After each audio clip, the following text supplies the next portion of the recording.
Everything broke before I could turn the bull out. Welcome back to the channel, guys. My name is Jesse. We have pivot fixes. We got irrigation work we gotta do. We gotta start some water, and we gotta get the bull out with the cows because it is time. First, I am in this pivot right here behind me. You see, we have some dry strips. Now, in the past, I have blamed the dry strips in this pivot on other things, bad dirt, because this farm was really bad, like 0.8% organic matter, which if you don't know is really low, and also some other things. I just like, okay, this farm will come along. Well, it turns out when I bought sprinklers for this pivot, I bought all these sprinklers on the other side of the road from one place, and this stuff this side of the road from another place. And after talking to a friend that's in the irrigation business, he believes this pivot package is set up improperly, and it's causing me to have dry strips because I have green strips and then dry strips and then green strips and then dry strips. Obviously you guys can see that. So what has happened so far is he has come out and he has walked the entire pivot, because the drop spacing on this one is not very standardized because it's an old pivot and they've added and taken away things in the past. But that's not the problem. The bigger problem is that the water's not getting put out like it should. So he walked the path. He is working on figuring out a solution for us for this pivot so that it'll water evenly. But just because of the timing of everything, when I switch water in just a little bit, I will go ahead and start this pivot and let it run one more time, because it'll be a couple days before they get back till we can get this pivot finished. Now, across the road on the lease farm, we got some more work to do. All right, we are at the lease farm pivot now, and this pivot's actually ran pretty good the last couple of weeks. We got, you know, some few first-time user error stuff. We had a flat tire, had a couple gearboxes that weren't very good, but other than that, this pivot's been awesome, really. And just when we got it figured out and running pretty good, we started having water trouble, not getting water into the pivot, but getting water down to the sump. And that's just, we can't have that. So the canal company today stopped by and they cleaned out our ditch leaving the head gate to the pipe.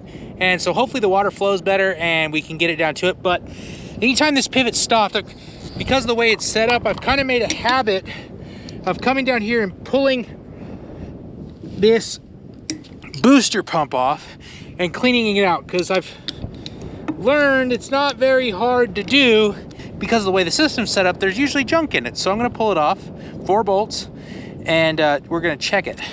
All right, 4 bolts are off, and I literally just wiggle it a little bit, and we're actually, you guys can see, we're pretty clean today. One pretty good stick and a half or a claw from a crawfish. But earlier in the year, man, this thing was nasty. And as simple as that, we're bolting it back together. Booster pump's back on, pretty simple.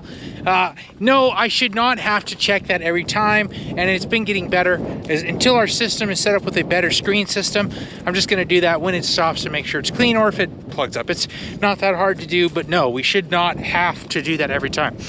So we're gonna go check the water source, go to the sump where the pumps are, and get it started, because this thing wants to roll in water. So you can kind of see some of the work the canal company did. They went ahead and cleaned this ditch out here so that the water flows better, and hopefully that helps us keep water going into our sump pipe, which is right over there, and then it flows out into the middle of the pivot where our sump is, where we're headed. Okay, at the sump now, and the water's actually looking pretty clean coming down here.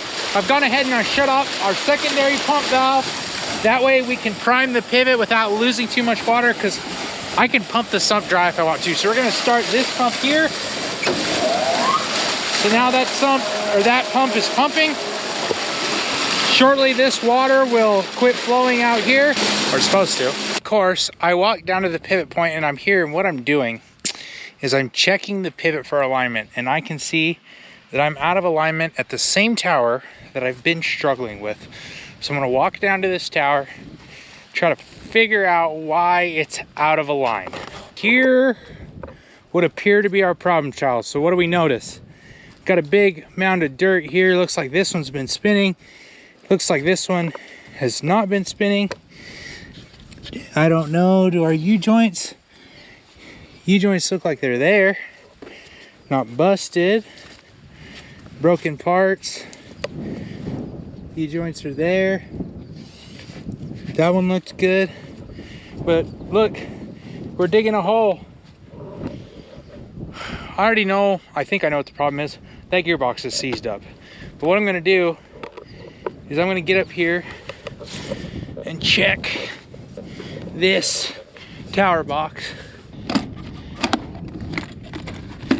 And yeah, no.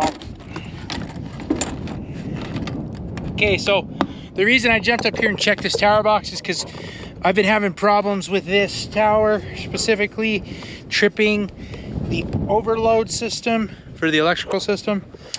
But I also told them that these two gearboxes were junk and they needed replaced when they put this pivot up, and they didn't listen to me. And I know these gearboxes both have oil in them because I opened them up and filled them up and refilled them, made sure there was no water in them. So I guarantee you that gearbox is seized up. So what I'm gonna try to do is back the pivot up, which this tower doesn't like to work in reverse either because it trips the reverse system. But I'm gonna try to back it up, see if it'll break free. And then if it will break free, I guess I'll try to go forward with it and just keep it going. If it won't, I'm gonna message the pivot guy and be like, look, that same tower that I told you had bad gearboxes just seized up on me in the middle of a cornfield. Luckily the corn's not very tall yet, or this would be a major problem. So, walk back to the pivot point. Like I've done this before. Spinning, not spinning. I think we got a broken U-joint, pretty positive, maybe not. And that gearbox moves and squeaks and does all the noises, but doesn't move very much. So, I'm gonna have to get a hold of Pivot Man and see what they want to do, if they're gonna give me another gearbox for that or if I'm gonna have to pay for it. Here's the damage. So gearbox is seized, caused that to break. Probably that one's junk too. So gearbox, 2 U-joints, a whole lot of headache too, because luckily it's not too awful far. It's probably only, I don't know, 300 feet from the drive path where we drive into the pumps. But still, it sucks because I'm not watering my corn and I still have to carry a gearbox. And I don't remember how much a gearbox weighs, but it's all cast iron and it holds the weight of a pivot. So it's heavy. And then, you know, I got to carry the tools in. I got to carry the jack in. All that stuff. I can't just drive out here through the corn. I literally have to carry it in. So rather have it happen now than when this corn's 8 foot tall and you can't get in here. So I'm going to walk out of here and try to get a hold of Pivot Man and see whether if we're paying for it or if they're going to take care of it. And I'm hoping they kind of take care of it because that's the same problem child that I had before.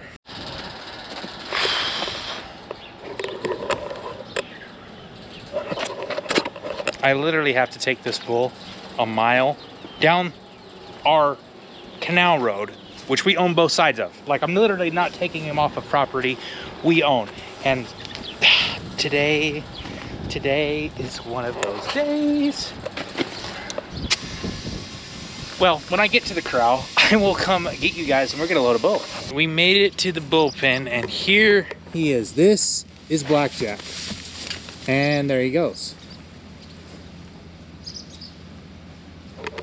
Well then, I guess we'll talk about Blackjack in a minute. Like I was saying, Blackjack. Blackjack is a 2-year-old home race bull. He's a black-hided red Angus, which means he has one parent that's black, his father, and one parent that is red, his mother. His mother is my favorite cow. She has been my favorite cow for a very long time. Her calves always end up being weaned at about the height of her back.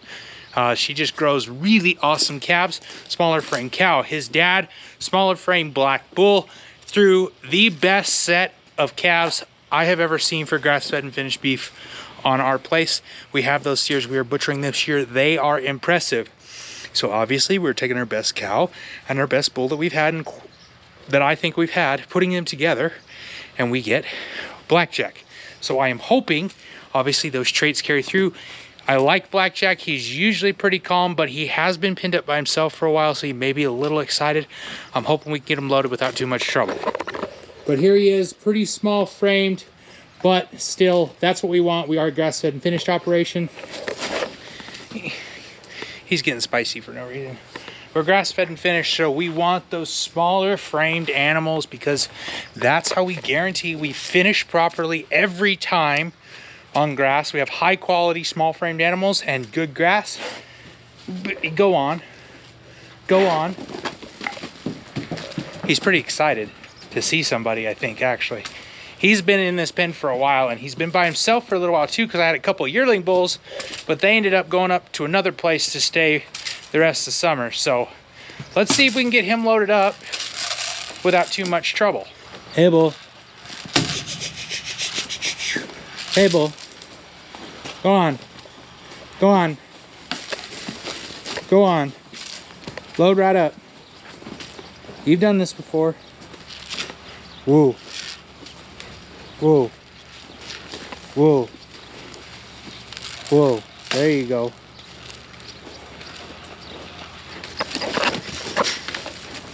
Easy. Easy. Easy. Good boy. Easy. Just let him fool around. He's probably gonna walk right into that trailer. Come on, bud. Ooh. Easy. You're going with the ladies this time, buddy. You got work to do. Yeah, you get that bale of hay. You show me. You get that bale of hay. Come on, boy. Come on, boy. Come on, turn that corner. Oh, yeah, come this way. Come on. Come walk this way. Come on, buddy. Don't push it. Come on. Load up.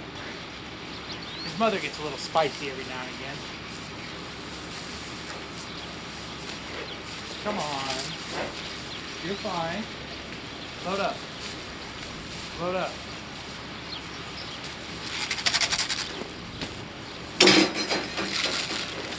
Go up in that trailer. Come on now. Come on, you're going. I know. You've been up here by yourself. You're mad at me. I got it. Load up in this trailer. Turn that head. Come on.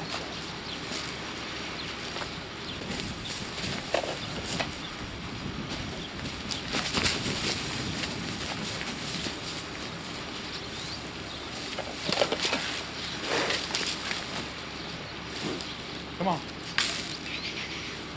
Come on, bud. Come on, bud.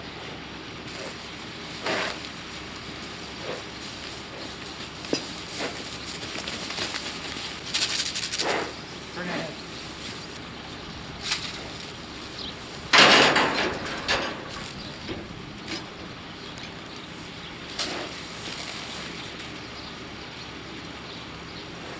There you go.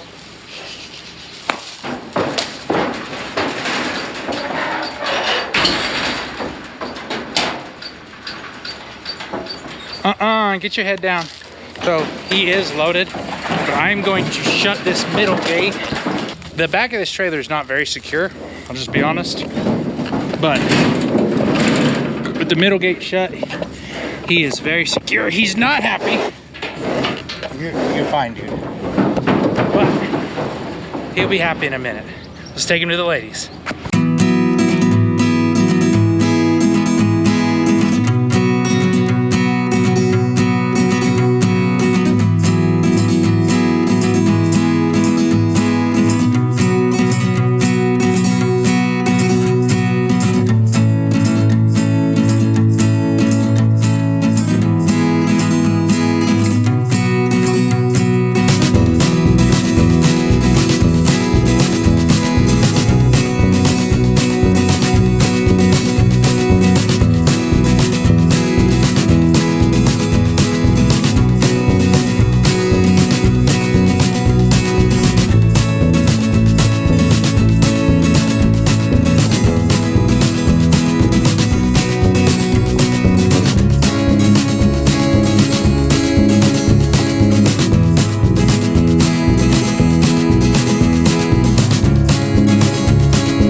All right, Blackjack is out with the ladies, and you guys can see he went right to work and he loves his job. Ahead, and we grabbed ourselves a bale of hay for the cows because we are out of feed out here. I haven't got the fence quite set up yet. We will finish that tomorrow. You guys should come back later and check that out. We're gonna build some fence, move the cows, and build some more fence to move the cows again, and then water some other ground. There's some hay. There's some straw in this bale. Looks like, you know, it's one of those bales where they switch from the field to field, and in a square baler, that happens a lot of the times where you have half a bale of something and half a bale of something else. It's normal. Sun's going down on another day. We got the hay spread out just a little bit, and the girls are coming. You can see the dust kind of coming in the background here. I'll show you when they get up here, but man, for being on really short grass pasture, really scarce grass, we haven't had any rain in months. We are in a drought, or moderate drought, I think is what they're classified. We're gonna be classified as severe drought shortly. We've had less than, on our farm in this growing season since like February, we've had 3/10 of an inch of rain. So it is very dry, unlike other parts of the country. So yeah, it's funny, you know, the Midwest and the Northeast and all that stuff, a lot of those guys got rained out, got delayed, had to replant, couldn't plant till July, that kind of stuff. And here we are, so dry. We are in the desert, so we expect to be dry, but man, it has been super dry. But let's take a look at the girls once they get up here. And the girls have showed up, and the boys. Oh, and look, Blackjack. Blackjack is chasing around the ladies. But they're coming, they're coming, they're coming. I've talked about her a lot. My favorite cow. She's walked up here. Let's see if we can get closer. She is a little more standoffish, but she's sitting right here. We'll go ahead and take a look at her. So right behind these two little black cows here is Blue 42, or this little red Angus cow. She is my favorite cow, and she just produced calves. She's got good feet, good udders, a nice frame size for what we like, which is smaller. Probably a 950-pound cow, 1,000-pound cow. Like, that's what we want, because we know those calves and cows, just like this red one, is going to finish on grass. Okay? She has been a great cow. She has thrown a bull that we would keep as a bull every year. So that literally, you know, top % of our herd is right there. Okay? This red cow is also very awesome. We like her a lot too. There's a bunch of other ones in here, but I want you to take a look also at this steer right here. So this would be a half brother of Blackjack. That steer is awesome, okay? And then we got Blackjack right here. He's a little bit smaller frame because his mom is just a little bit smaller than some of the other cows, but still, you know, gosh, you could take him to the butcher and he'd be good. Another steer right here. Fat, happy, grass only, ready to go to the butcher. That one is too. That one is too. Let's see if we got some other ones. Right here, this black cow, home-raised black cow. 40, yeah, so she was raised at home, a little bit bigger frame, but still not exactly perfect for what we like, but still a really nice cow, and will raise a grass-fed and finished calf really well. Just another set, small frame cows. You guys can see this steer. Look how stout and fat this steer is. He's ready for the butcher. Is that another one up there? This one as well. He's full, he's thick, he's fat, he's ready to go to the butcher. This guy right here, another steer, ready to go to the butcher. Okay, a couple of younger ones. Let's see, younger heifer, younger steer. First calf heifer, a little more skitty. We do have a couple of her. I don't like her very well. I don't like her because she's standoffish, she's a little skittish, and she's got too long of legs and too skinny of a body. So that would be one that I would remove from the herd if that becomes an option. But she is a good mom, so there is that. But if we breed her to a good bull, we can kind of get somewhere in the middle, and we can still grow a really good calf to finish on, but not build the herd on. And that's the key difference. So, ladies and gentlemen, the cows are fed, the water is taken care of, and I am worn out. It's time for bed. If you guys like what you see here, you make sure you follow along. We'll see you next time on American Beef Ranch.